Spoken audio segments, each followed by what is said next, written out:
So, I figured it's time for another Fairlane update. There's not a lot of new stuff happened to it. The front end's back on for the last time. This round. Still missing bumper grill and headlights and all that, but the fenders and the hood's back on. As you can see, this front fender needs a lot of Bondo. There's some bad rust repair been done right around here. I'm guessing rust repair. That was under like a half an inch of Bondo. I had to grind all that away. And this you can see right around here, all that brush marks in it, that's counter rust. It's also all the way down on this one because, well, there was a lot of rust on them. So we got that done. And all the rust that had to be welded is done. I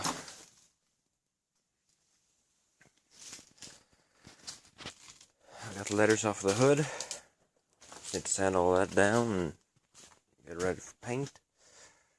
As I've said in an earlier video, I'm not going to paint the whole thing now. I'm just going to paint what needs to be painted, like the hood and fenders, all the spots that I've sanded down. I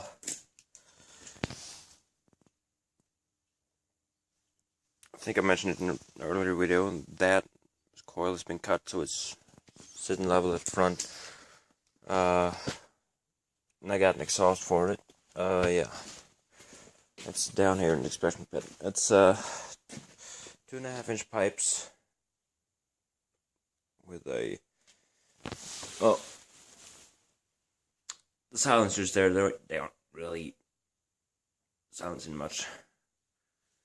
They are basically just two straight through holes with a bunch of small holes in them.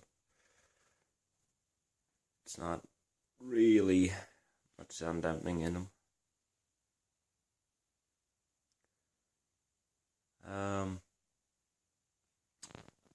I'm still waiting to get the rear bumper and trailer hitch back on because I need to do some Bondo work on this corner and then some paint.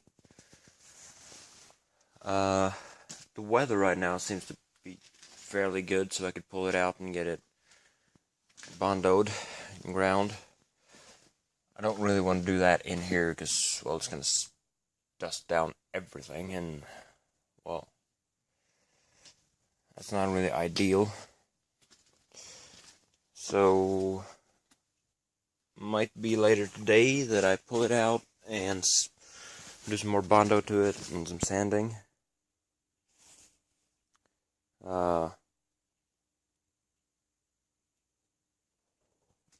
It's getting close. I know I've said that a lot, but I can really see the end of it right now. I mean, just Bondo left and primer, paint, reassemble the front and rear bumper and trailer hitch, and then some more tuning to the engine because there's something there. I don't know what it is. It might be getting too much fuel. I don't know.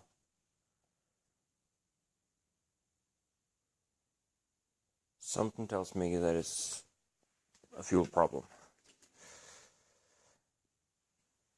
but I'm not sure. Fuel or ignition, maybe. So I'll figure out that, and then I'll have to put some wipers on it because the ones that were on it were off of my Dodge, and they were the newest pair I had, so I had to take them back off of this one and put them on my Plymouth. And now I could have gone and bought a new set, but, well, this one didn't need them, and the Plymouth did. So, need to get wipers. Uh, and we made these splash guards for the inside of the fender. From what I know, it's supposed to have some made out of plastic or something similar to plastic, but well, it was just easier to make a couple out of sheet metal and put some old, I think these are off of Ford Cortina trunk, or is it from the trunk or is it from the doors? No, it's from the trunk.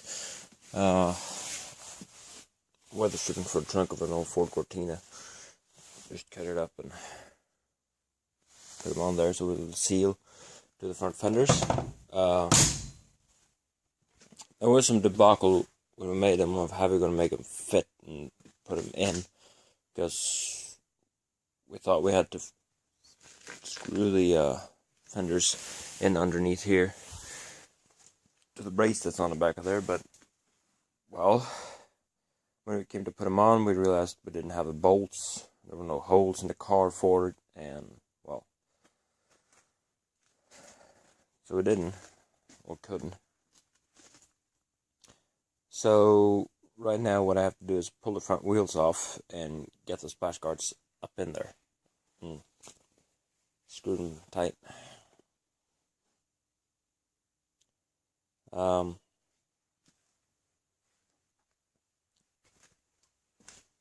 Yeah, that's basically it for now.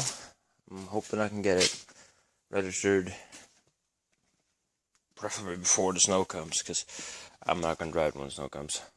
I'd like to get it tested a bit before all that. And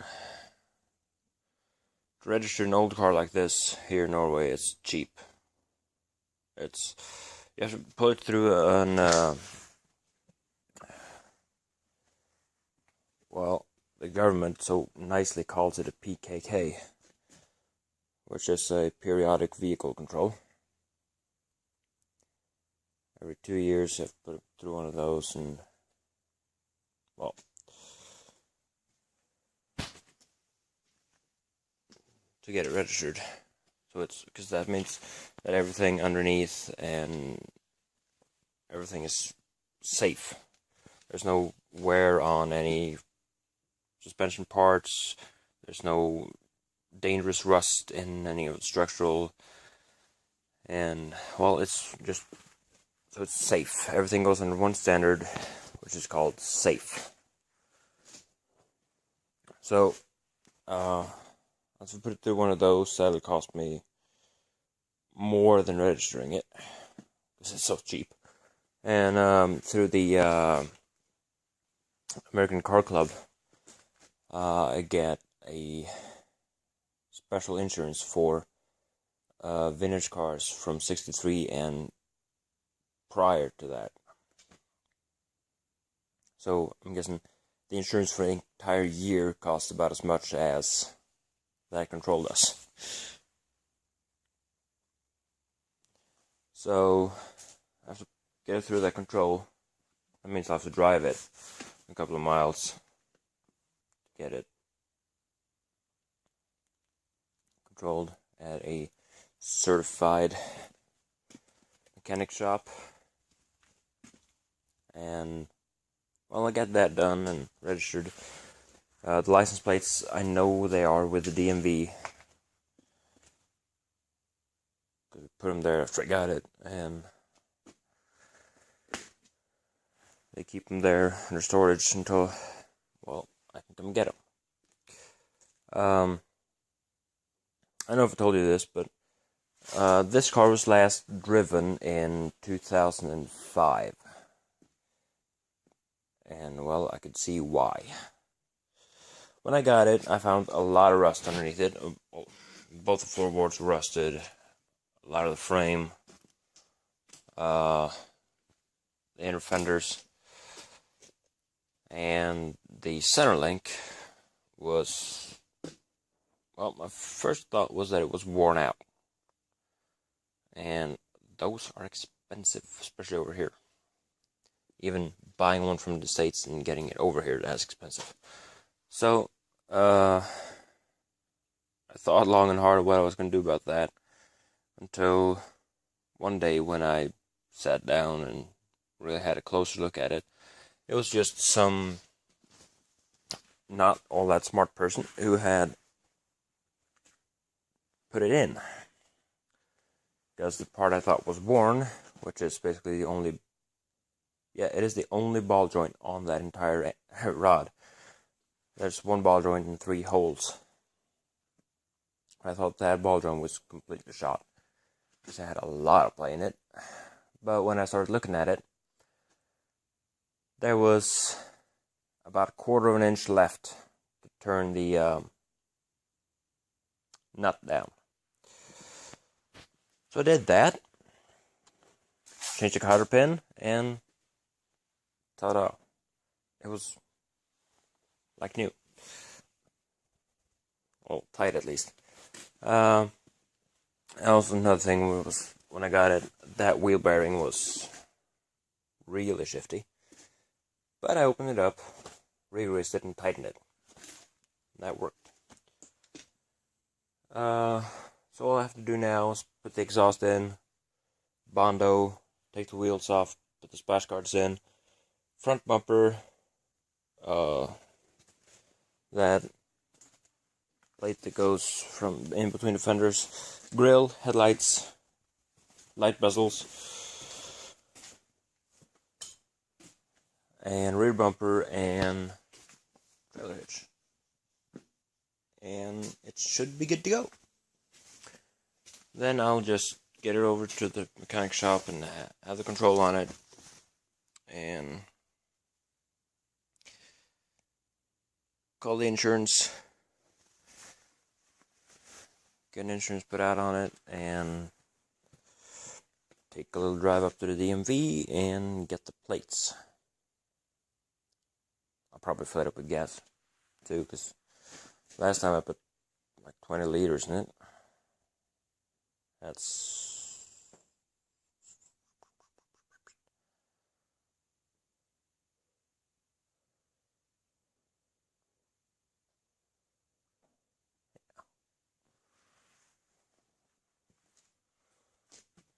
around 7 gallons, I guess. Yeah, something like that. And, well, it doesn't really hold for a long time when all you do is start it up and drive it 10 feet, back it into 10 feet, and then shut it off again. So, well, that's it for now. I'll be back with another update later. Hopefully by then I'll have parts bondoed and front back on, and hopefully maybe on the way to being registered. But, well, I'll check back in with you later with a new update.